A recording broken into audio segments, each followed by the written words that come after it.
রাত দুপুরে ব্যাগ গোছাতে বসেছো কেন? আমার আর ব্যাগ গোছানো শেষই হচ্ছে না। মানে সুন্দরবন থেকে ফিরতে না ফিরতেই আবার যাচ্ছি।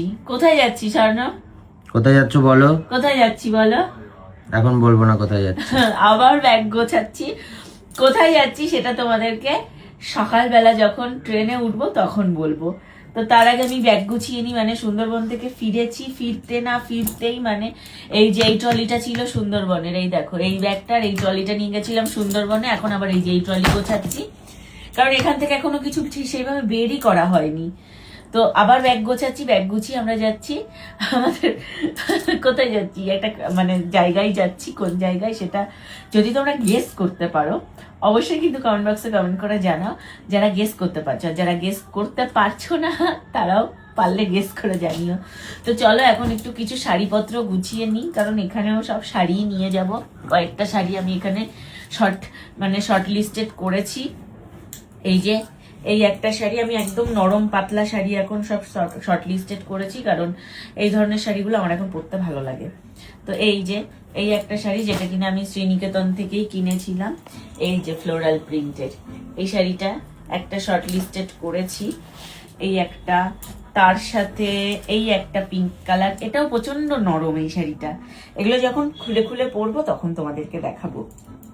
এই শাড়িটা ভীষণ মলমল মলমল না, এটাকে কি যেন শাড়ি বলে, তোমরা যদি কেউ জেনে থাকো অবশ্যই বলো। মলমল শাড়ি বা ইয়ে শাড়ি। তারপর এই যে এই একটা শাড়ি, এইটাকে এক জায়গায় করেছি। এই যে এই একটা শাড়ি নিচ্ছি, এই যে এই একটা পিঙ্ক শাড়ি নিচ্ছি, এই যে এই একটা ফ্লোরাল প্রিন্টের শাড়ি। হ্যাঁ, এটা এইভাবে ভাঁজ করলে ভালো বোঝা যাচ্ছে, ওইভাবে ভাঁজ করলে বাইরেটা পুরো পিঙ্ক পিঙ্ক লাগছে। এই যে এই একটা ফ্লোরাল শাড়ি নিচ্ছে, এটা কিন্তু পুরো নতুন, এই যে এখনো পরা হয়নি একবার। বাবা। আর এই যে এই একটা শাড়ি নিচ্ছি। শাড়িগুলো আমি এইভাবে ব্যাগে ব্যাগে করে রাখি, আমার সুবিধা হবে। এটাও পিঙ্ক শাড়ি, বাট এটা ভীষণ নরম, এটাও খুব নরম এই শাড়িটা। এই একটা শাড়ি, এই চারটে শাড়ি আপাতত আমি শর্ট লিস্টেড করে রেখেছি। দুটো পিঙ্ক শাড়ি আর দুটো ওই রকম শাড়ি। কোনটা ভালো লাগলো? এটার সাথে এই যে ব্লাউজ। আর কিছু নিচ্ছ না? শুধু এইটুকুই? শুধু এইটুকুই। আর নিচ্ছি স্বর্ণর জামা কাপড়। আমার জামা কাপড় গুলো তো গোছাও না কখনো। তোমার জামা কাপড় গোছানোর সময় প্রতিবার এই একই ঝামেলা হয়, কারণ তুমি আমার পছন্দ মতন জামা কাপড় পরো না, তুমি তোমার নিজের পছন্দ মতন জামা কাপড় পরো। তুমি যেটা তোমার ভালো মনে হয় তুমি সেটাই তোমার মতন করে ট্রলিতে পরো, আমার কথা মতন তো তুমি নাও না। তো সেই জন্য আমি আর ওটা নিয়ে মাথা ঘামাই তো না। সব জামা কাপড় গুলোতে তোমার পছন্দেই কেনা, তো আলাদা করে আর জিজ্ঞেস করার কি? আমার পছন্দে কেন, কিন্তু আমার পছন্দ মতন আমি যদি বলি আজকে এইটা পরো, সেটা তুমি পরো না। বা আমি যদি বলি এইটা নিয়ে চলো, এইটা পরো, তুমি তোমার পছন্দ মতন জামা নাও। তো সেই জন্যই আমি যেমন তোমাকে দেখিয়ে নিই যে দেখো এই এই শাড়িগুলো নিচ্ছি, বা এই এই ড্রেসগুলো নিচ্ছি, বা দেখো এইটা এইটা ক্যারি করছি, তুমি কি সেটা করো? তুমি কি আমায় দেখাও? না না, নিজে বলো, সেটা নিজের দিকে ঘুরিয়ে নিজে না করি না, দর্শককে বলো, করি না। বলো হ্যাঁ কি না করো, না স্বীকার করো। হ্যাঁ স্বীকার করছি, করি হ্যাঁ না। ব্যাস, পরিষ্কার হিসাব। আমার ভাই সত্যি কথা বা স্পষ্ট কথায় কোনো কষ্ট নেই, তোমরা ভালো করেই জানো যে আমি একদম পরিষ্কার কথা স্পষ্ট কথা, সেটা যেই হোক, আমার বর হোক, মা হোক, শাশুড়ি হোক, যেই হোক, আমি মুখের উপর বলতে পছন্দ করি। তো তুমি সেটা করো না বলে আমি আর তোমার জিনিসপত্র আমি হাতও দিই না। তোমার যেটা ভালো মনে হবে তুমি সেটার মধ্যে পুরো নিয়ে চলে যাবে। তারপরে নিয়ে যাওয়ার পরেও আমি যদি স্বর্ণকে বলি স্বর্ণ তাহলে কালকে ওইটা পরে আজকে এইটা পরো, মুখের উপর হয়তো না বলে না, কিন্তু মুখটা এমন একটা বিকৃতি আকার করে, না বললে দেখাও দেখাও দেখাও।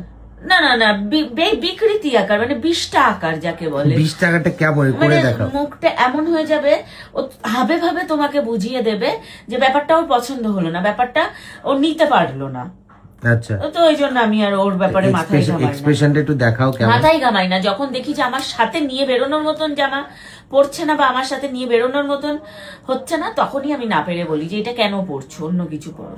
তোমার সাথে নিয়ে বেরোনোর মতো মানে মানে বুঝলাম না এটা। মানে ভালো জামা সব রয়েছে, সব নতুন নতুন জামা পরে রয়েছে, কিন্তু কোথা থেকে খুঁজে বার করে নিয়ে আসবে একটা হচ্ছে সেই ধরো বস্তা পচা, অনেক পুরনো, কোশমিন কালে মানে 500 বার পরা হয়ে গেছে, নতুন জামা ফেলে রেখে সব 500 বার পরা হয়ে গেছে, সেই জামাগুলো নিয়ে এসে পরবে। আমি যদি বলি এই জামাগুলো তো অনেকবার পরেছো, নতুনগুলো থেকে একটা পরো, পছন্দ হয় না সেটাও। এটা মানে প্রত্যেক ঘরেরই, প্রত্যেক বাড়িরই সমস্যা, এটাকে না বলার মতন এমন কিছু নেই।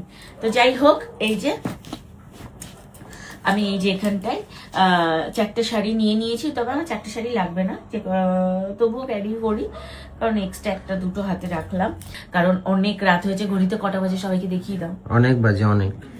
এই যে কটা? 1:10 রাত 1:10, বাইরে থেকে তোমরা দেখতে পারবে। রাত 1:10 বাজে, এখন আমি প্যাকিং করছি। তো মানে বুঝতেই পারছো কোন পরিস্থিতিতে আছি, কারণ ফিরার সাথে সাথেই এই প্ল্যানিংটা হয়েছে। তো চলো আমি তাড়াতাড়ি করে গুছিয়ে নিই।